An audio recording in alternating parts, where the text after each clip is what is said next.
Today our scripture readings will come to us from Matthew. From Matthew 19 we read, "Then little children were being brought to him in order that he might lay his hands on them and pray.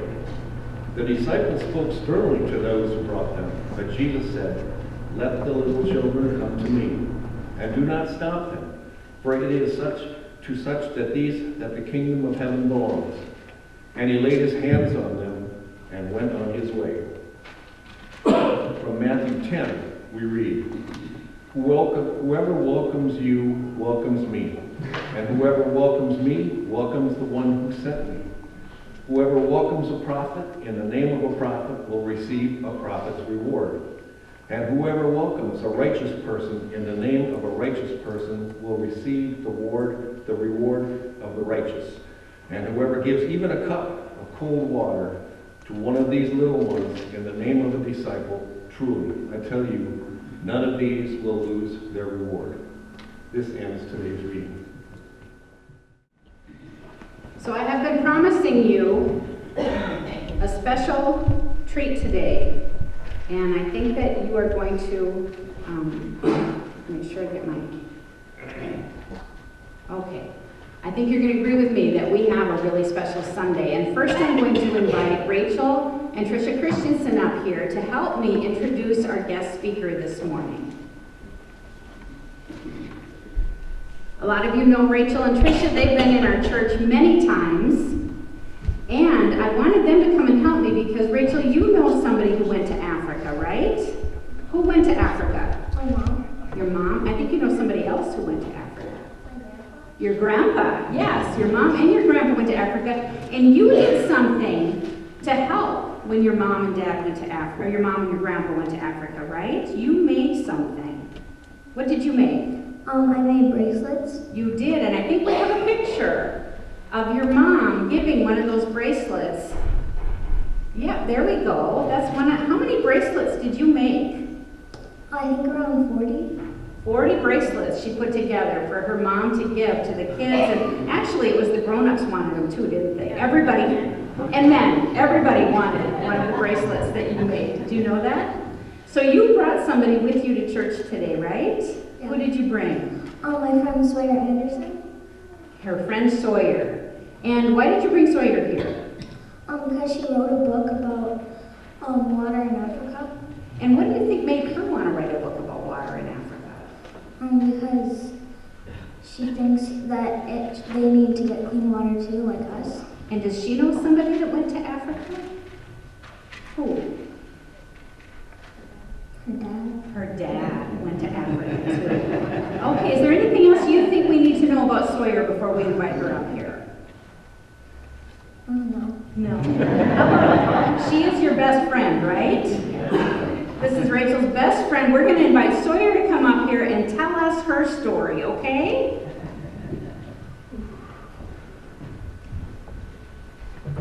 Okay. The floor is yours, Sawyer.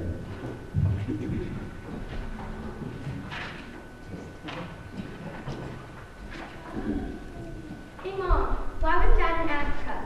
I know he is doing something with water, but what does that mean? 8-year-old Sloan asked. He traveled to small villages in Zambia, a country in Africa, to help people who don't have clean water.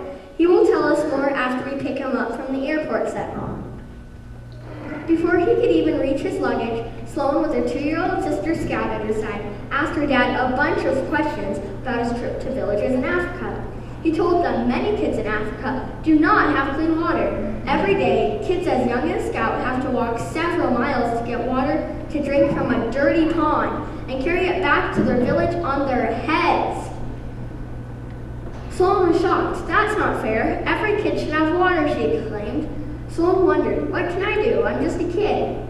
Hello, thanks for having me.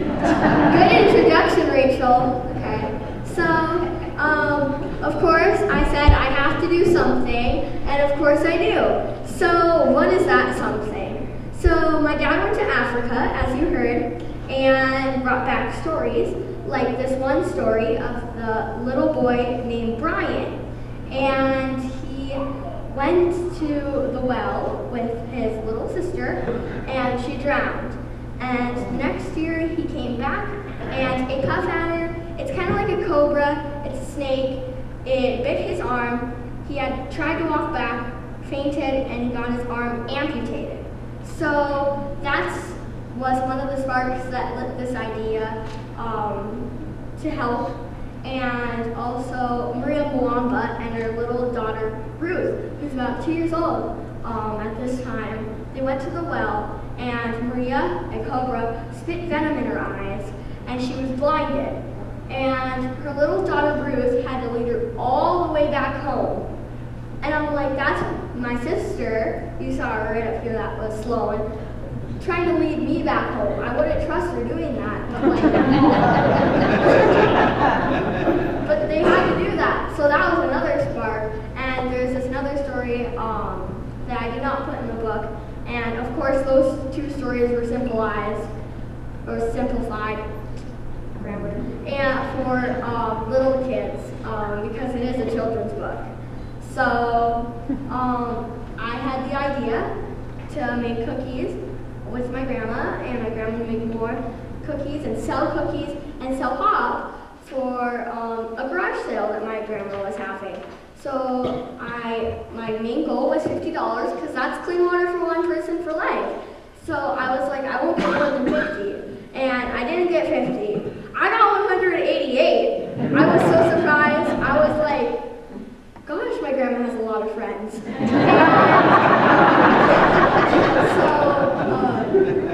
I gave that money to Wellspring and World Vision, and I thought, I have way more than just 50. I can help a lot of people. I asked my dad, how much is it to build a well? And he was like, I'm not good with numbers. He's the number and math and Uber driver guy. What's the number? What's the number? 15,000. Of For a how well. much is for a well? You have to raise 2,500. 2,500. So I wanted to raise 2,500 by this point. So we posted the story of Brian and Maria and Ruth on Facebook and more stories, and then people were asking for cookies and started sending money, and everything was working out. And so I got to talk with my church, and we had this idea, Hope Lutheran Church, by the way, had this idea to make these beautiful bags. So this is actually the original one that my dad brought back from Africa. They're very pretty. Chitenge is a wax fabric that the women and children and everybody use as skirts, head wraps, baby carriers, tote bags. So we were like, it's a cool thing. Let's make them. So we were like, but how are we gonna make them? So there's quilters and stuff. So we just asked them to make them. You know, easy. So the nice ladies who sew and quilt made these beautiful bags. And the children's ministry, all the Hope kids, they all designed and sold the bags. And I'm also Hope Kid, so I got to sell some bags too. And that was awesome. And then I raised a lot of money. Again, I don't know numbers.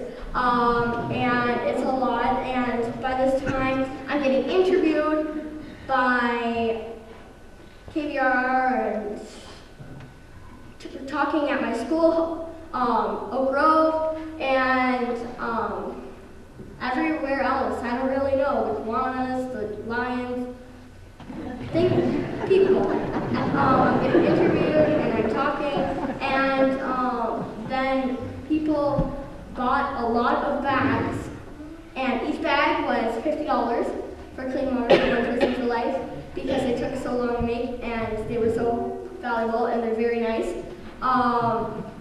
People bought a lot just for the cause, and they gave me the money and they said, hey, we want you to give all these bags to a good cause, to somewhere that really needs them. And I was like, okay, well, Dad listed them off, and he was like, so there's this place, and then there's the Jeremiah program, and he told me what that was all about in Fargo. It's a shelter for women who like don't know how to like handle their kids. They're young teenagers. They still are in college. They need to finish school. So there's daycares in there, and they need to find a job. So I thought that was a good cause. And so I went over and I gave the bags to them. And these nice two ladies, Koya and Lonnie, there you go. So Koya and Lonnie, they're like, no, you can't just leave them here and have us hand them out. You need to come on this like graduation thing. And they have like these little classes and stuff, and they're like, there's like this graduation thing going on, and we're gonna put some goodies in these bags, and you need to hand them out and give them your story. And I was like, okay. So that day came, and it was super fun, and I really enjoyed it, and I gave all the women the bags. And then Koya was like, hey, I have this other business, let's meet. And so we had a meeting, and she was like, how about we make a book? And I was like, what? Are you hallucinating? Seriously? So I was like, kind of suspicious. And she was like, let's make a book. So I was like, okay, what will go wrong? So I showed her my pictures, all my drawings, because I draw a lot, and that's one of my hobbies. And she said, sure, you can illustrate the book. And I'm like, yes, I want to illustrate the book. I love drawing. And it was fun actually to make this book. At first I was like, how is this going to work? And I was like really scared. But it happened, waterworks. And Koya is a friend. She is not here. But she is my agent, as my dad says. And as you can see, it was a good choice for me to illustrate this book, I think. See? Yeah. Oh, trying to get that up on the camera. There you go. There we go. Oh, These yeah. beautiful pictures. Okay. Yeah, in the background was the editor. My dad was like, you need to have a business pitch and stuff. And I was like, okay. So first of all, I messaged every single one of my buyers by video call, in person, texting, exactly my words, and video chat, and everything you can actually do. And for my bags and my books. So there's this one buyer of the bag that was a Godfather fan, and my dad was like, give him an offer he can't refuse. So I was like, I know Luca Razzi, I'm going to give you an offer you can't refuse. And I sold him the bag.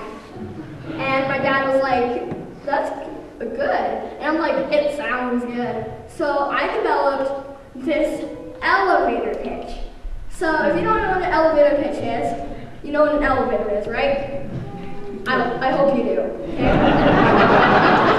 So my sister even knows what an elevator is, okay? Okay, so you're in this elevator and you're like, press the button and third floor, let's say.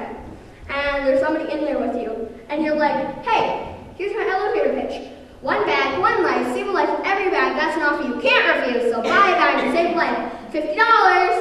Just and I did the same with my book. One book, one life, save a life with every book. That's an offer you can't refuse. So buy a book and save a life. $9.99. So that's pretty much what an elevator pitch is. A short little business pitch that you have to say in the time you're in an elevator. Makes sense.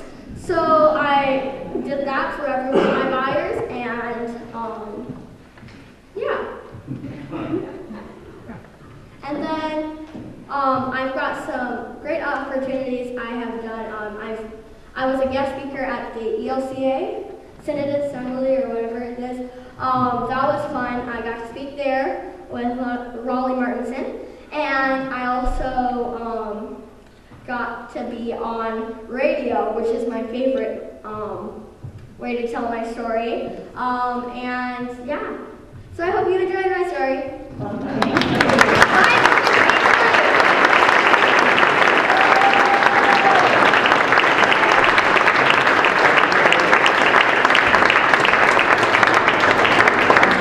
So we have a 10-year-old author here with us this morning. Oh yeah, I forgot. And one thing I wanted just to ask you is, how long did it take you to write your book? Okay, so I started in like December, and then it took until like the beginning of June or like the end of May. Okay, so you don't just write a book in a night. Oh no. It took some work, huh? Okay, so I didn't do each of the drawings in order, and I definitely didn't write each of the pages like all in order. I kind of skipped around. So my first drawing was actually the middle of the book. Okay. So yeah, here it is. This was my first drawing, and it's like page 7. So and then my last drawing was this page, and it's two pages ahead of it. So whatever I felt like, I did.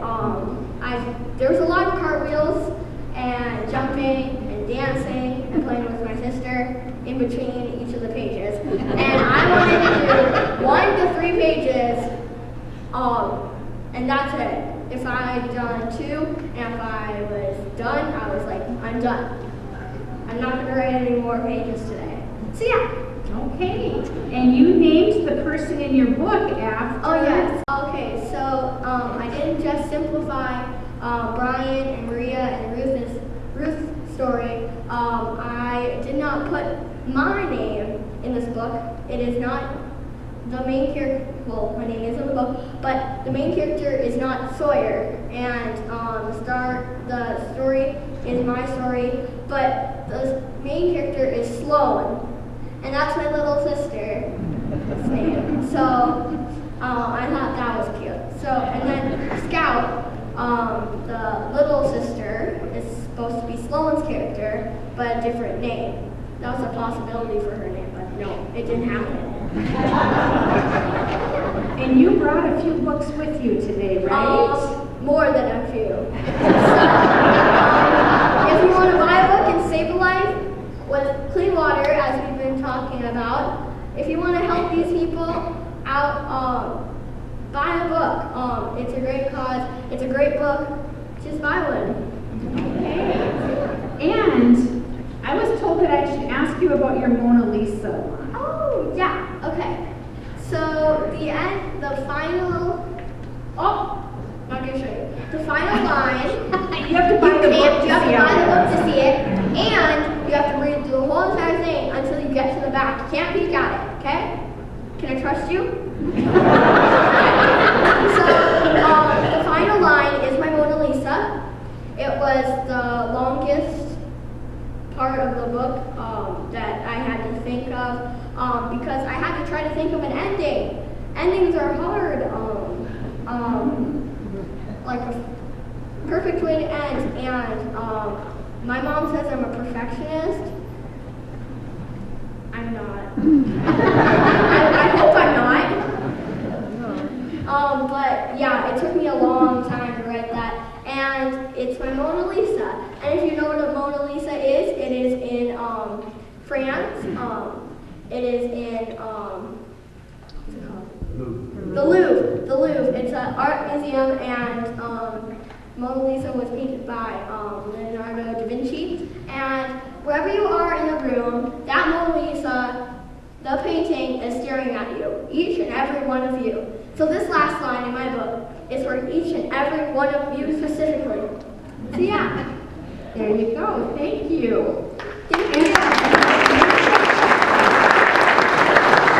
Do you know how much money you've raised so far? Do you have any idea?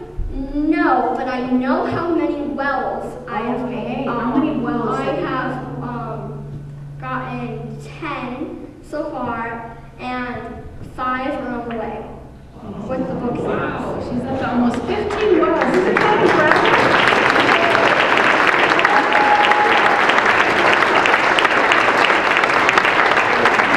Do you have a goal? Actually, no. I just want, actually, I do. For everybody in Africa to have clean water. That's my goal. All right. I don't have a specific money goal. Right. I just have everybody. You want everybody to Yes. have clean water. That's all our goal, isn't it? That's a Yeah. great goal. Thank Because we you can so just much. go to the tap, as you said, and they can't. So they need some. Yeah. So. Okay, well, thank you so much, Thank Sawyer, you. for coming and sharing your story.